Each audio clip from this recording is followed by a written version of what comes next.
Sa pagbabalik ay dalawa na tayong bowl at naglalagay tayo ng dalawang kalamansi, no? Sama natin pati balat. At mayroon tayong lemongrass, spring onion, bawang. Sabay natin dito at maglalagay tayo ng soy sauce. Kahit anong brand pwede, no? Estimate nyo good for one person or two person, no?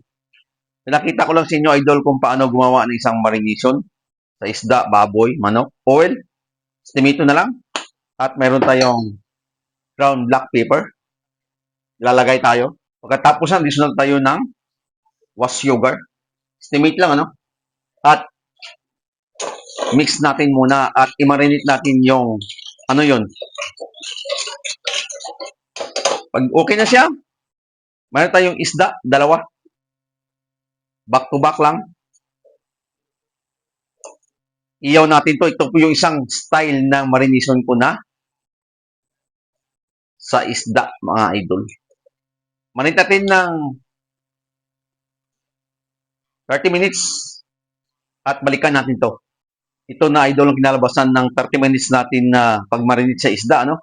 At nagpainit na rin tayo ng griller. Ang gagawin natin dito, i-grill natin, idol. Iyaw, pwede, no? Pero kayo na mag-control ng apoy. Ika nga. Hindi tayo maglagay ng oil. Sit aside natin to at takpan natin. At balikan. Silipin na natin, ano? Kung okay na sa kabila at baliktarin natin. Pero bago natin baliktarin yan, bastingan natin ng natira nating sauce dito, idol. Para may kasama na siyang oil doon sa isda natin. Kung hindi nyo pa na-try gawin ng ganito, idol, yung mga isda nyo sa marination, try nyo gawin, no?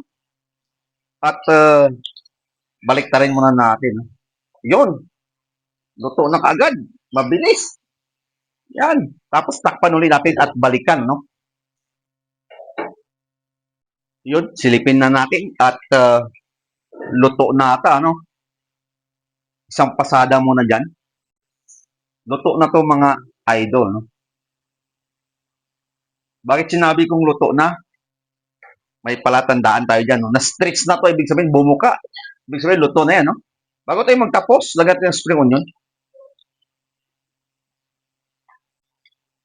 Toppings na natin, ano? Patayin natin ang apoy at tikman natin kung okay na, no? Yung juicy sa loob, no?